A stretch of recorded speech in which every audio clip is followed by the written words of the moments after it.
This is One on One.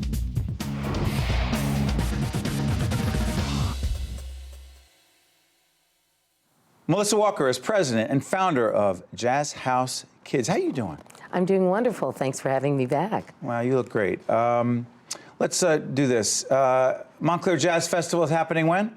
Saturday, August 15th, right in Montclair. Right in Montclair, our hometown. You're my neighbor, and your husband is also, does he dabble in music? Just a little, I would say. Christian McBride, who's our artistic director, and, you know, he's around the globe spreading music, jazz, and love of people. Yeah, that's right. Last time we talked to him was at the New Jersey Performing Arts Center. He was fabulous there as well. You guys are a great team, and you've been spreading jazz and music and teaching for a long time. Can we talk a little bit, by the way, this is going to be seen before and after the Montclair Jazz Festival, which is a huge event in our hometown, which people from all over. By the way, describe the festival, describe who comes. Yeah, well, it's a wonderful day. Actually, this year it actually kicks off on Thursday, August 13th, with an exciting brewmaster. We've got North Coast Brewing Company coming in with their craft beers, going into Pig and Prince and doing a little tasting. Of course, Jazz House giving some music. So we'll kick it off there. But the real pièce de résistance is on Saturday. It's a full day, a no tickets required day, from noon to 9. Over 200 performers. The great Jose James, a rising star, cross genres, an amazing vocalist. The Grammy Award-winning Paquito de Rivera and his quintet. Christian will come out with his Grammy-winning big band, of which I'll be playing in. An array of our faculty will perform. And over 160 young people, ages 8 to about 20, will get on the stage as well. You know, we've got a family jazz discovery zone, which is just filled with a whole day of family activities sponsored by Macy's this year, and it'll bring together the museum, Montclair Museum of Art, and we will do a lot of art projects. The library will come in and do special reads, so we'll be reading books and really encouraging reading with artists coming in and reading in English and in Spanish. Our Louis Armstrong kids will perform, and it'll wow you to see these 9, 10, 11 young people just playing this music. So it's just a full day. Community event. It's a full day, yeah. And our friend Nick Miceli, who we're talking about too, who loves jazz over at TD.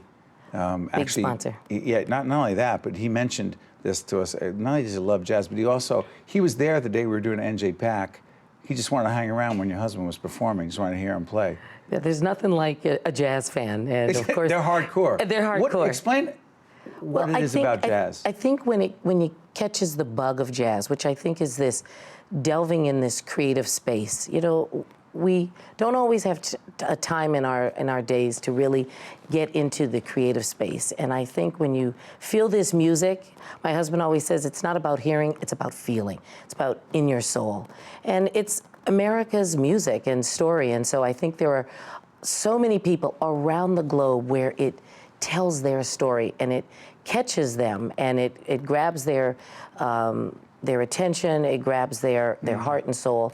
Nick is one of those people, and I think when you couple that with seeing young people. Yeah, explain that to me, because sorry for interrupting, Melissa, because the whole idea of Jazz House Kids, I'm thinking, these kids haven't seen much. Right. And so how do they feel this music that is unfamiliar to them, this great American art form? Thinking, how are they even adapting to it? That's right. I mean, you know, the typical student who comes in just walks in with an instrument. Their parent loves jazz. They have some after-school time that they want them to, you know, be busy. They realize that, you know, getting involved in the arts helps them in the future. But, you know, they just walk in. They don't know what they're in for.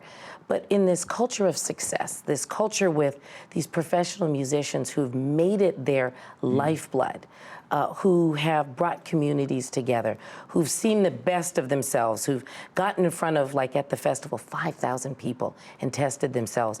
You know, to listen to this music and to sit next to somebody taking this incredible solo, it is electrifying. And we have seen student after student kind of come in like this, Steve, you know, just say, okay, here I am, and walk out and say, I'm going to Oberlin and I'm going to continue to study. I'm going to Juilliard, I'm going to Columbia, I'm going to Montclair State University, I'm going to Ohio State. Music is a part of my life, and they're leaders. You know, they come in as kids and they walk out as leaders who have kind of ignited their passion Is that why you're about doing this? learning. Sorry That's for- why I mean, do it. Is that what Jazz House Kids is really all about? Yeah, at the end of the day, you know, I'm interested in Christian, our whole team, you know, creating community leaders and global citizens. Is that it? That's it. Is because you know we're obsessed about leadership, hopefully in a good way. I ask Yeah. people about the greatest leadership lesson they learn very often, and you're sitting there saying, is it less about the music and more about leadership? Absolutely. You know, jazz is just the tool in the vehicle. I mean, I love jazz. I love what it has done for my life. It brought me to sit before you. You know, 2 weeks ago, it brought us to Peru with 13 students who played for the U.S. Embassy and hundreds, you know, if not thousands of people. But what does that have to do with leadership? Well, it makes you a better citizen. You are a part of something. You are not here to be an island unto yourself. You're here to be a community leader. You're here to stand up for your world, to make a better place, to leave it better than you when you entered. And music is the vehicle. Jazz is the vehicle. Jazz is an amazing American vehicle to do that. And you will see it, how it has freed people in South Africa, how it led people in Poland, how it helped break down the wall, you know, in Germany. If you go around the globe, as I have, you see how jazz inspired people to rise up against tremendous odds and say, we're here, you are going to make a place for us. That's the story of jazz in America. It's an American story. It resonates around the globe. And I think that's at the heart what we're doing. And the Jazz Festival, no tickets required, bringing in tremendous people from all over, and our sponsors like Bravitas and the Silber Family Foundation, TD Bank, Arctic Glacier, PNC, many organizations, Macy's, they're saying we want to be a part of that, and young people are our future. And I think that's at the heart of what we're doing. And we've got a lot of success to show for it. And if you come out that day, we'll be there. You'll be part of it too. It's around the corner from my house. I know it is. It's right, literally. And if you don't go, you're going to hear it. That's not even a joke. Is it true? Yeah, it's right there. It's a good sound. It's a great sound. Yeah, that's what we're doing. Melissa Walker, president and founder of Jazz House Kids, and also a leader with the Montclair Jazz Festival, and together with Christian McBride, you're making some great music. I want to thank you so much for being with us in the public television family. Thank you for your support and having me. One on One with Steve Adubato has been a production of the Caucus Educational Corporation, celebrating over 25 years of broadcast excellence. This special edition of One on One with Steve Adubato is brought to you from the Tisch WNET studios at Lincoln Center. Funding has been provided by TD Bank, the New Jersey Education Association, NJIT, Barnabas Health, MagnaCare, New Jersey Sharing Network, and by the Mental Health Association in New Jersey. Transportation provided by Airbrook Limousine, serving the metropolitan New York, New Jersey area.